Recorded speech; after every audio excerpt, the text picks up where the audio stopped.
live on Pat Soundbytes Unplugged podcast in connection with Squid Music Radio. You know me, keeping new music alive is what I do. Man, I can't get the smile off my face today. The Falcon in the house, the incredible Richie Faulkner, and he's got a great project going on. You know me, I gotta promote. I gotta do it right. Elegant Weapons. My goodness, Richie, great to have you on the show today. Pat, it's an absolute pleasure. How have you been, brother? Man, I've been blasting this album, and I got to tell the folks it comes out. Horns for the Halo officially comes out on May 26th on Nuclear Blast Records. Get it today. You can pre-buy it, pre-sale it. My goodness, Do or Die. How I Got the Moon. I mean, my goodness, Richie. I got a lot of, when you think of, your name comes up, people like right away, Judas Priest, which I love Priest, don't get me wrong. And that's more heavy metal, the heavy metal gods. This, to me, had a lot of rock influence. I heard a little Alice in Chains. I heard a little Scorpions, a little Sabbath, a little Dio, and I'm taking it probably a lot of the influences of this supergroup and this all-star lineup that you had on the record. Am I on the right path with that, my friend? Pat, you hit the nail on the head, man. There's definitely more Sabbath. There's more Hendrix. I'm a massive Hendrix fan, so there's more of those kind of bluesy, Hendrixy, Sabbathy riffs, on there for sure. People have told me what influence they've got from it as well. Scorpions, definitely Alice in Chains.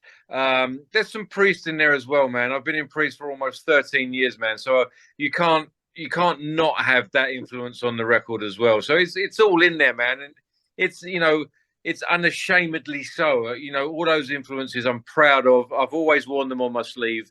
And why not? It's my duty, really, to kind of take the torch from Priest and hopefully take it into the future, into the new generation, Yeah, no, I think you did a tremendous job.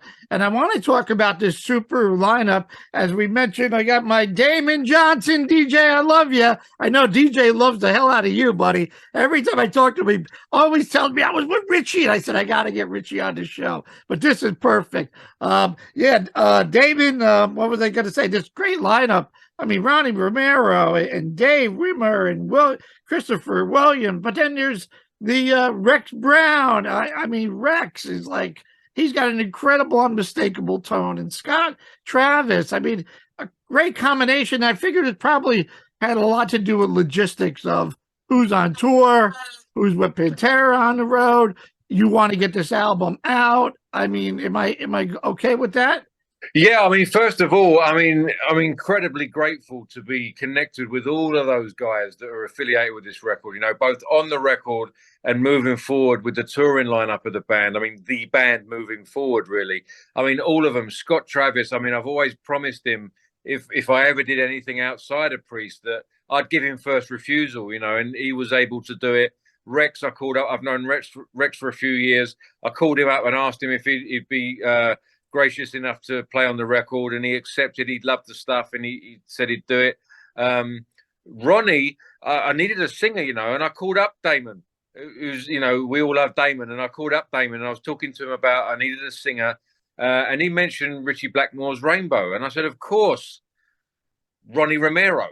Ronnie Romero is a classic singer in the modern age, and that's kind of what this record is, It's a classic sounding record in the modern age.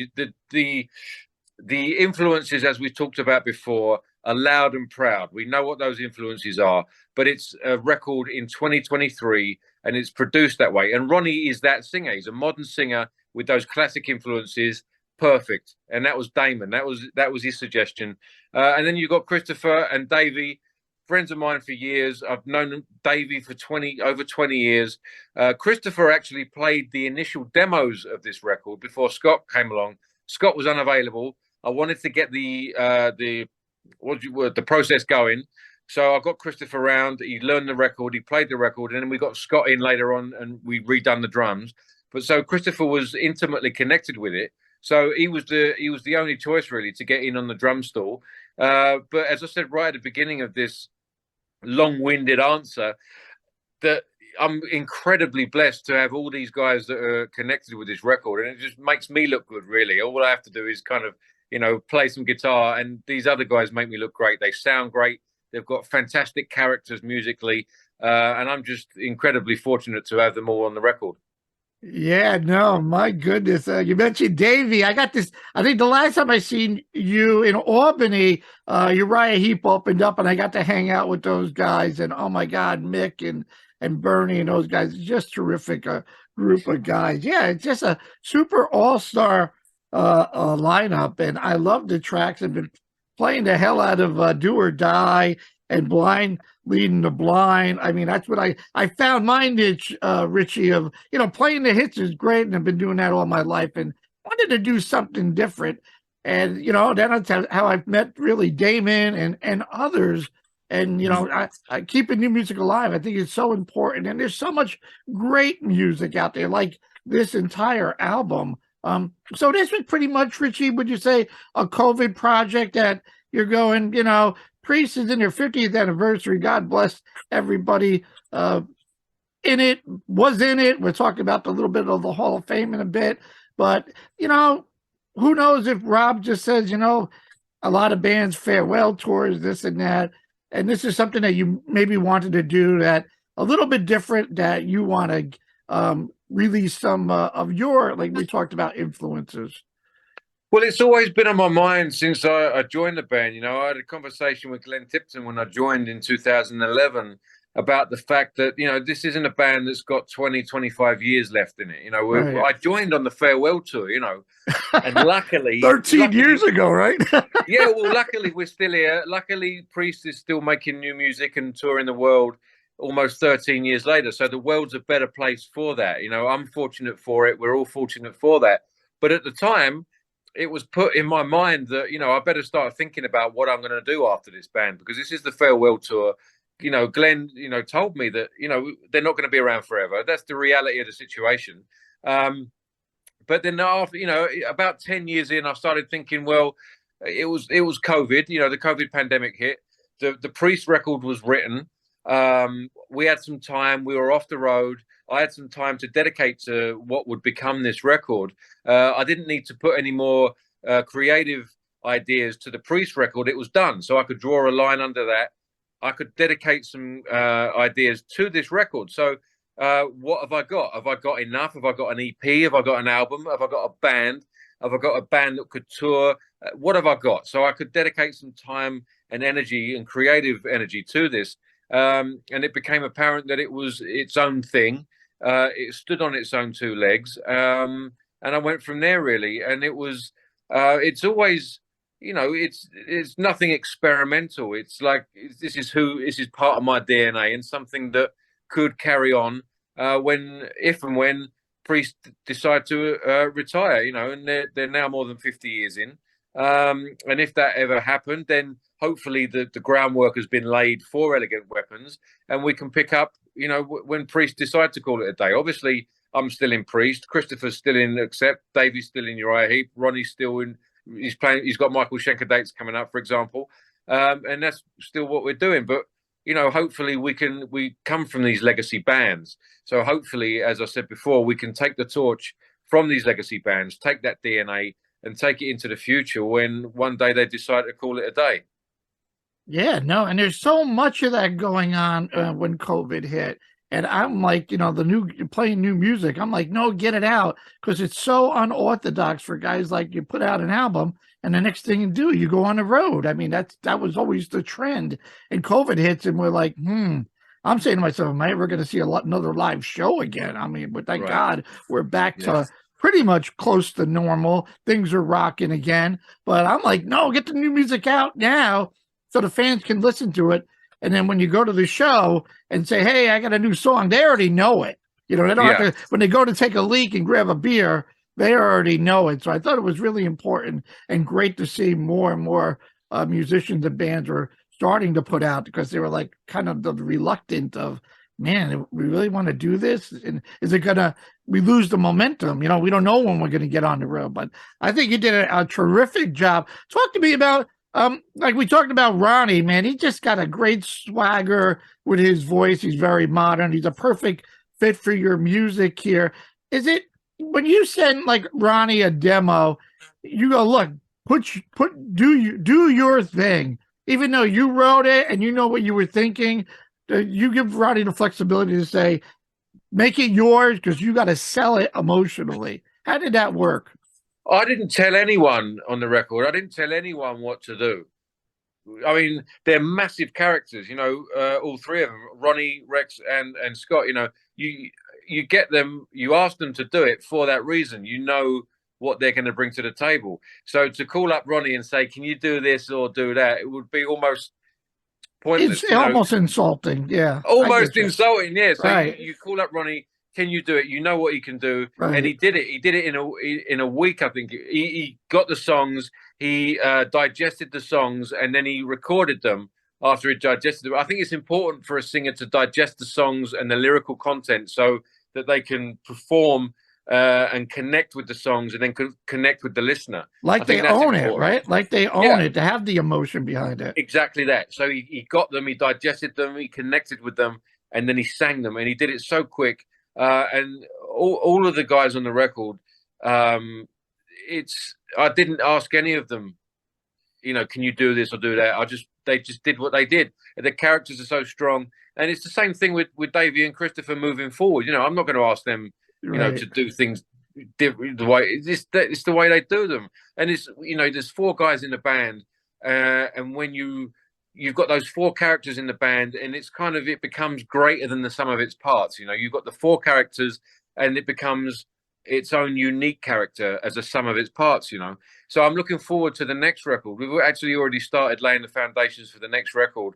So it's interesting to see what that's going to be with these guys as the band evolves and the band grows with those characters. And that's what it's about for me. It's about how the band grows and evolves, and that unique character that the band takes on as it moves through its life. Yeah, no. And Richie, obviously, would you prefer to have the guys together in the studio? I'm not a musician, and I always say it's great in this modern technology that we live in that we can send wave files all over the place.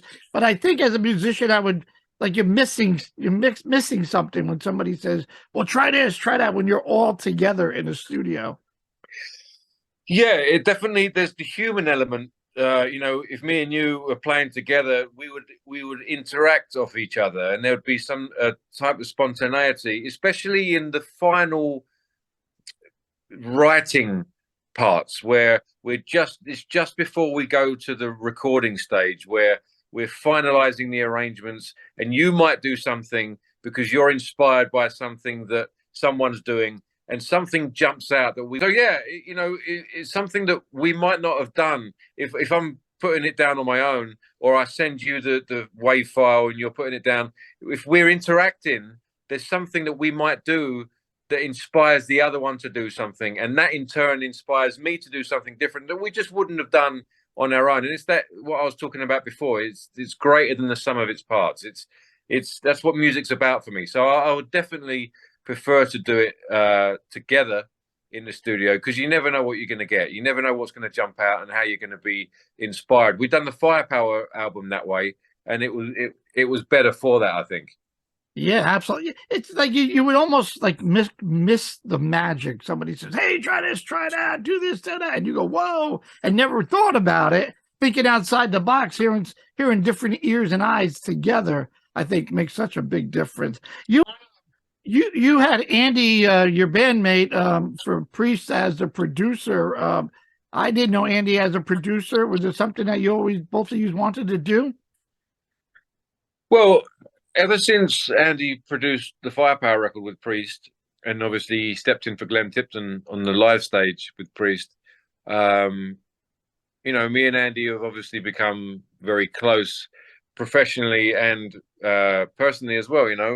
We're always doing something musical, me and Andy, so whether it's Priest or Elegant Weapons, or checking out some new guitar gear, or whatever it might be. We're always, we were talking yesterday about the Priest record, and so Andy, I'm a 43-year-old guy that grew up in the 80s on 80s pop and 80s metal, so I am who I am, and I'm putting out a record in 2023. So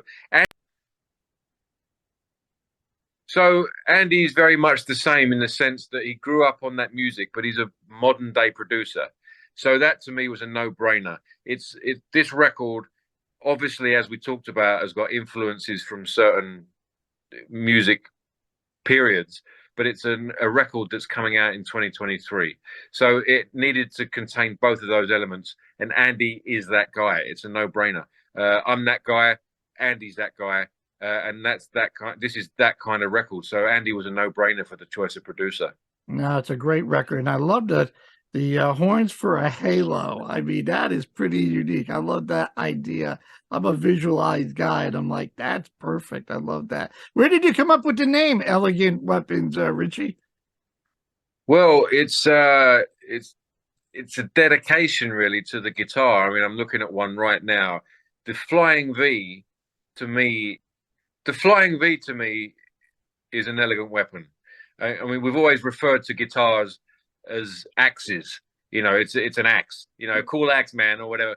But it literally is an elegant weapon. It's like a samurai sword. It's beautiful, but it's deadly. You know, in the music that we create. So that's kind of what it is. It's the instruments that we wield and the music that we create with them. So that's what it started. You know, coming up with band names isn't the easiest thing in the world, but I wanted to dedicate this name really to the instruments that we use. So that's what it is.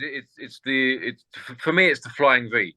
It's the guitar. It's the elegant weapon. The beautiful but deadly instrument that we wield to create the music that is on the. Any word on when the new Priest album might come out? Maybe later this year sometime or sometime next year? Well, I don't have any definitive answer for that, but I do know it's almost finished. We've almost finished tracking. I was in Phoenix a couple of weeks ago with Andy Sneap and Rob, putting down some vocals, and it's amazing to hear that voice singing new Priest tracks. You know, that voice that we've grown up with, singing new Priest tracks that we haven't heard before, and we're in the process of creating. You know, it's a privileged position to be in, really. You know, I'm incredibly grateful to be part of it. So, we're almost finished the tracking. Then we've got to mix it, we've got to master it, and then obviously it's the artwork and the packaging and the manufacturing of the thing, which is out of our hands with the manufacturing. So I can't say exactly when it's going to be out, but it's almost finished the tracking. Before I let you go, Richie, I got to ask about you being part, and I'm so happy that you were part of the induction of Priest in the Rock and Roll Hall of Fame. Honestly, I'm not a big fan of it. I wish they would change the name to Music Hall of Fame. I think once it got into TV networks and what have you, it's just, I don't know. I'm just not when you hear Rock and Roll Hall of Fame, to me, it's Rock and Roll Hall of Fame. And I mean, I'm a big friend of Billy Gibbons, and I get the blues. I love the blues, and that led into rock and all these other divisions of hip hop and this and that. But I'm just not a fan of the whole thing. But I was happy that KK was there and that Priest, everybody was involved. It had to be a pretty exciting, somewhat night for you as well to be for the guys to say, no, you need to be here as well. Well, it was, and I mean, I'm with you really. I've got my own opinions. Got my own opinions about it. I don't think a band that have been around for 50 years, touring around the world to amazing fans, putting out music.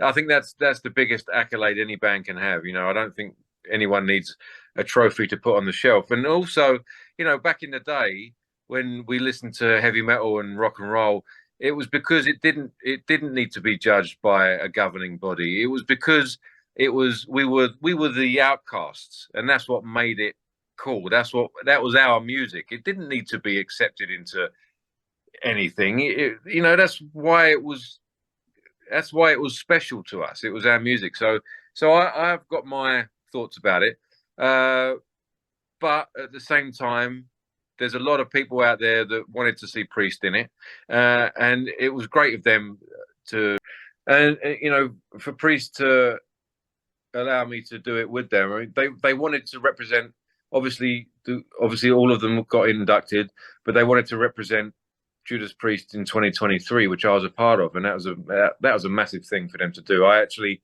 offered to sit out, and let the inductees be the inductees, but they were adamant that they wanted me a part of it, which is incredibly gracious of them. And again, great to meet Ken.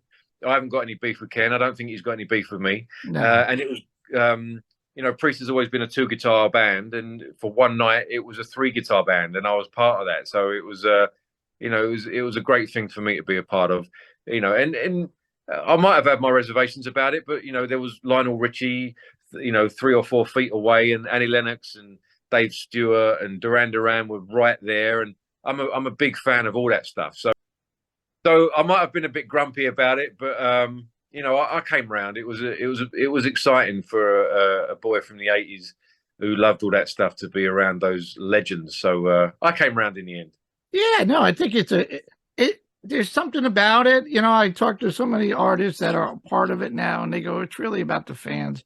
I mean, we've sold millions and millions and millions of records. It's Priest's 50th anniversary, and now they're just getting in based on some committee that follows some algorithm or whatever. I mean, it just doesn't make any sense to me whatsoever. So I've been very vocal about it, but I don't want to harp. But I'm just happy that you were part of it, and I was happy to see that Kenny and everybody that had a part of Priest were all there. No bullshit, no drama, and do your thing. And that's Exactly. that's well I end it. Richie, I can't thank you enough for your time. Elegant. Go to elegantweaponsband.com for the website. You can go to Nuclear Blast Records and do the pre-sale. It's an incredible album. Richie, I'm going to blast the hell out of it today. I can tell you that. To get my frustration out of what we're going through a little headache here. But I hope you enjoyed the conversation as much as I have. It's a blast, Pat. It's a pleasure to meet you, and hopefully we do more of this in the future, brother. Yeah, absolutely. The next, I know you got another single coming up in May, or a video, or anything else. By all means, reach out for me. Let the Chipster know to contact me, because I'm playing it. I don't know about anybody else. They talk about it, but I talk the talk and walk the walk. So it's all good. And send my love to this guy if you're running. I will do. I'll pass on your regards, man. Thanks for the support, and talk to you soon, hopefully.